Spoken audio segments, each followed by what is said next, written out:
Napahanga si James Yap sa ginawa ni Robert Bolick. Namaril si Berto mga idol, tinapos na ang winning streak ng Blackwater Bossing. Napangahan pa si Troy Rosario, sagutan ng tres sina Herndon at James Yap. Undefeated Blackwater Bossing with 3-0 record laban sa mainit ding NLEX Road Warriors. Nakakagaling lang sa dalawang sunod na panalo na kung saan nakagawa ng career high si Robert Bolick with 46 points kontra Converge Fiber. Matuloy pa kaya ang winning streak ng Blackwater o puputulin na ito ng NLEX? Well, opening quarter mga idol, 8-2 start para sa Blackwater Bossing. Leading by 4 points na Ray ng Batak. Dikit na dikit ang bantay kay Robert Bolick. 8 minutes dito na nakabuta si Berto mga idol, step back 3-pointer. Pero nakalayo ang Blackwater. Init din offensively etong si Bradwin Ginto na naging katulong ni Ray ng Batak. Pumalo na mahigit 10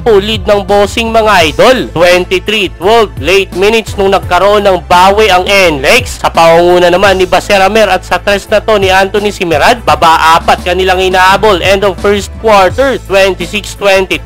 Second quarter, nagpaulan ng tres ang NLEX Road Warriors. Nagpatuloy kanilang momentum, nakuha na nila kalamangan mula sa tres ni Rob Herndon. Harapang tiniraan si James Yap, 31-30. Pero hindi pumayag si Big Game na walang bawi. Tres din from the corner, gante ni Yap mga idol. Bandang kalahating minuto nung umarangkada ulit ang Blackwater Bossing. Tento nating run mga idol para kontrolin ulit ang laban. Dahil na rin yan sa presensyang atid ni Ray ng Batak. Napangaan si Troy Rosario ng masiko ni Jake Pascual. Baseramer to the rescue na naman sa dulo. JD Tungkab driving layup, buzzer beater, dikitan mga idol. 51-50 end of second quarter. Entering third quarter, rookie si Dominic Fajardo kumakana sa opensa ng Road Warriors. Dikitan pa rin ang laban mga idol. Bradwin Ginto patuloy na inaatake depensa ng NLEX. 5 minutes bahagyang nakaabante ang NLEX Road Warriors. Rob Herndon mainit pa rin behind the arc. 5 hawak nilang kalamangan, 63-58. Pero Ray Suerte kumana ng 5 straight points. At dahil sa 3-point play na to ni Rosario last 2 seconds, sila pa rin may hawak ng kalamangan. End of third quarter, 72-71. Fourth quarter, umabante 7 na ang Blackwater after ng dalawang sunod na tres nila JD Tungkab at RK Ilagan, 80-73. Nag-step up naman sa NLEX etong si Nermal. Ayaw pa rin paawat ni Dominic Fajardo. Both offense at defense tinatrabaho na ng rookie to mga idol. Butata inabot ni Ray ng Batak. Intense na ang laban mga idol. Palitan ng kalamangan hanggang pumabor na sa NLEX ang laban mga idol